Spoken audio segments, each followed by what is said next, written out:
último dia 21 de dezembro, uma rara conjunção entre os planetas Júpiter e Saturno, muito próximos, formando uma única estrela brilhante no céu, pode ser vista a olho nu em vários pontos do planeta. Segundo o astrofísico e astrobiólogo Amâncio Friassa, o fenômeno, também descrito por Kepler no século XVII, em coincidência exata com o solstício de verão, o dia mais longo do ano no hemisfério sul, ao mesmo tempo a noite mais longa do ano solar no hemisfério norte, lá o início do inverno rigoroso, não acontecia desse modo desde o ano de 1226. A conjunção Júpiter-Saturno é uma das interpretações para a estrela de Belém, que, segundo o relato bíblico, os 3 reis orientais seguiram para encontrar e presentear o Cristo recém-nascido. Simbolicamente, sinaliza o renascimento do cosmos, e a própria data do Natal, poucos dias depois, foi definida em tempos tardios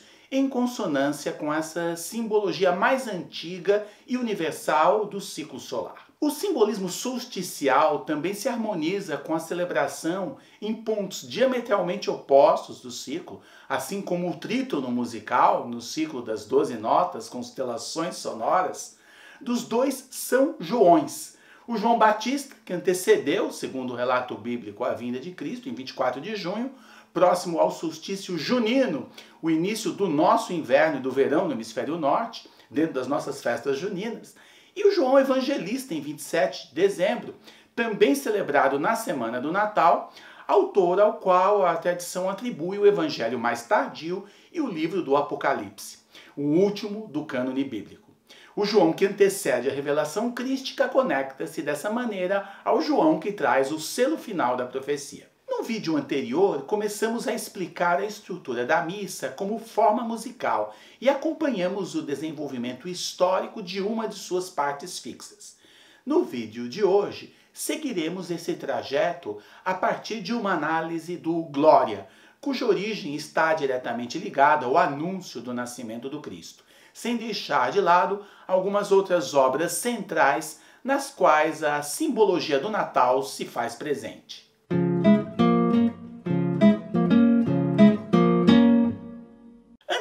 Se você está gostando do vídeo, deixe seu like e aproveite para se inscrever em nosso canal, que trata de temas como música clássica, música e filosofia, interpretação musical, teoria musical e outros afins. Como vimos no vídeo sobre o Kyrie, a missa latina divide-se em liturgia da palavra e liturgia eucarística, ostentando partes fixas, que são as em que o texto sacro não se altera, independente da estação do ano ou do tipo de celebração. As partes fixas da missa são o Kyrie, o Glória, o Credo, o Sanctus, Benedictus e Agnus Dei.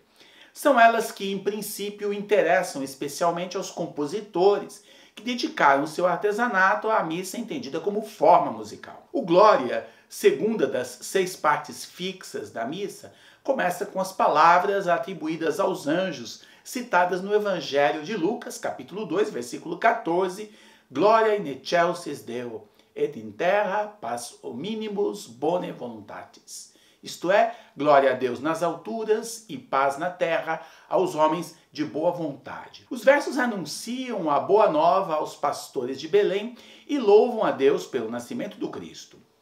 Para acompanhar o desenvolvimento da missa como forma musical ao longo dos séculos, é muito importante que tenhamos um conhecimento exato do sentido do texto latino de suas partes fixas. A missa tem de ser encarada como uma música vocal, contendo sempre o enlace entre som e palavra. Segundo Thomas Lynch Cullen, físico, teólogo, jesuíta, musicólogo norte-americano que foi professor da PUC do Rio de Janeiro, o sentido da expressão boa vontade, embora seja difícil de traduzir, está claríssimo no texto grego original, que refere-se à boa vontade de Deus para com os homens. O sentido não é, portanto, segundo ele, o de que nós estejamos estendendo a nossa boa vontade aos outros, nem o de que desejamos paz aos homens que mostram boa vontade. Na frase, anuncia-se que a paz veio aos homens, aos quais Deus mostrou a sua boa vontade. O Glória se origina no Oriente Médio como uma oração matutina. Gloria in excelsis Deo, et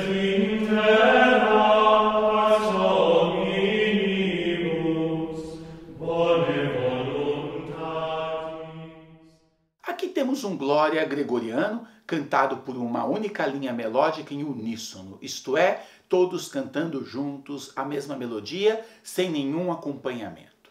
A melodia deste glória é específica para ser cantada na missa de Natal e existe desde o século X. Ela está no modo de Mi, que é, portanto, a nota de repouso em torno da qual tudo orbita.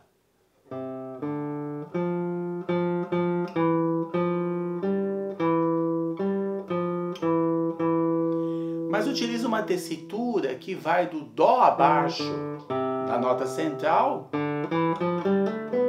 até o Dó acima dela, o que, segundo a terminologia medieval, corresponde ao quarto modo eclesiástico, a chamada forma plagal do segundo modo. Após o anúncio do nascimento de Cristo, o Glória segue com os versos: Nós vos louvamos, nós vos bendizemos, nós vos adoramos, nós vos damos graças por vossa grande glória.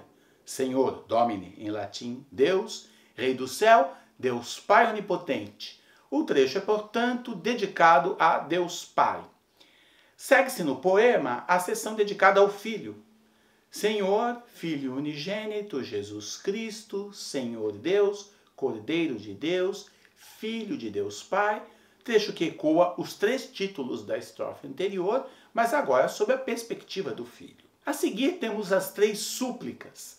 Vós que tirais os pecados do mundo, tende piedade de nós.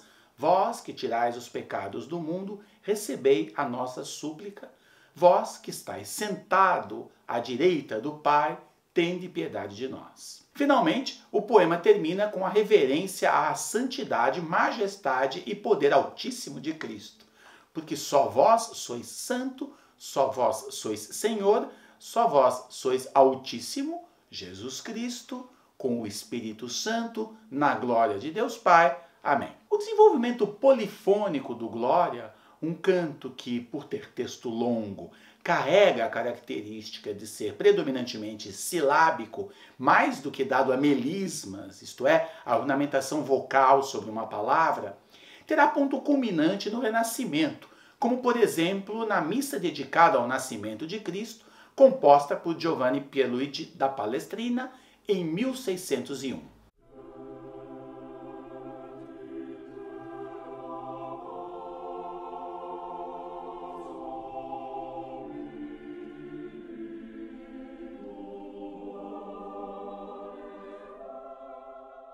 Séculos antes de Palestrina, porém, nas últimas décadas do século XII, entre 1160 e 1200, num ambiente que congregava o início dos estudos integrados na Universidade de Paris, a que viria a ser chamada em breve de Sorbonne, situada no Quartier Latin, na margem esquerda do rio Sena, no qual predomina sobre o francês e as línguas regionais o latim, idioma internacional da ciência, da filosofia e da teologia, ao mesmo tempo em que se dava a construção da Catedral de Notre-Dame, cujos serviços religiosos já ocorriam desde 1182, um certo Leonin, ou Leoninus, fazia as primeiras experiências com o canto a 2 vozes, superpondo uma linha mais aguda, o chamado organum, ao canto gregoriano cantado com notas longas estendidas. Para esse experimento musical, Leonin elegeu não uma das 6 partes com textos fixos da missa romana, mas o gradual, seção móvel inserida entre o Glória e o Aleluia, que integrava a liturgia após a leitura da epístola. O gradual escolhido por ele, Viderunt omnes, todos viram, no caso todos os confins da terra viram, é uma sequência justamente cantada na missa de Natal e em Notre-Dame de Paris passou a ser utilizada na celebração da circuncisão de Jesus em 1º de janeiro, o que corresponde ao simbolismo do período do ano que estamos tratando neste vídeo.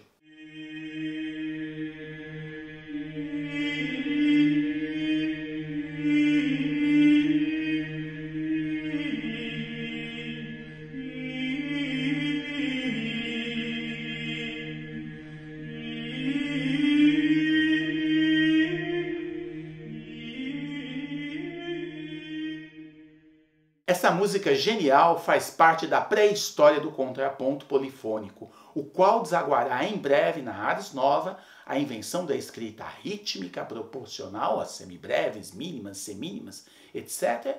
Em seguida passará por um grande desenvolvimento técnico, sobretudo no Renascimento, o que culminará nas obras a várias vozes de Palestrina, Lassus e Bach. Dentro do ambiente luterano, uma das obras magnas natalinas é o Oratório de Natal, BWV 248, de Johann Sebastian Bach, dividido em 6 partes, escrito para as festividades dos últimos dias de 1734 e primeiros dias de 1735 em Leipzig, na Alemanha. Nela, como em outras obras similares, um tenor narra a história no papel de evangelista. A narrativa dos eventos do Natal por Bach incorpora o nascimento de Cristo e a anunciação dos pastores, também a adoração dos pastores, a circuncisão de Jesus, a jornada dos magos, a adoração dos magos e a fuga da família para o Egito. As sessões do Oratório de Natal foram apresentadas nas 2 principais igrejas de Leipzig, a Thomaskirche, igreja de São Tomé, e a de São Nicolau, entre 25 de dezembro de 1734 e 6 de janeiro de 1735, especificamente nos dias 25, 26 e 27 de dezembro, 1, 2 e 6 de janeiro, regidas por Bach no culto matutino em uma das igrejas e no vespertino na outra.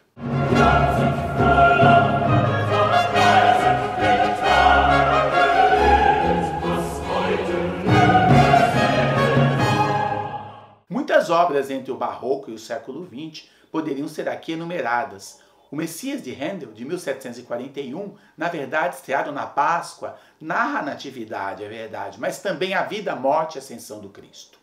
Obras natalinas do século XIX são L'Enfant du Christ, de Berlioz, e o Oratório de Natal de Saint-Saëns. Igualmente, talvez uma mais popular e querida obra não religiosa associada ao Natal, do repertório clássico, o balé O Quebra-Nozes, de Tchaikovsky, que estreou em São Petersburgo em 18 de dezembro de 1892. A música sacra e o tema do nascimento de Cristo não passaram imunes pelas técnicas e invenções trazidas pelas contemporaneidades musicais dos séculos 20 e 21.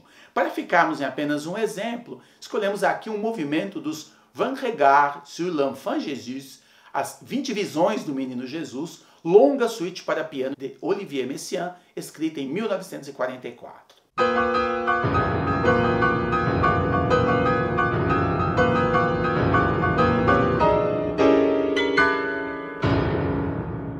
Aqui, a religiosidade de Messiaen, ele mesmo organista da Igreja da Santa Trindade em Paris, de 1931 até sua morte em 1992, encontra a contemporaneidade atonal das séries de alturas e dos longos ciclos de durações.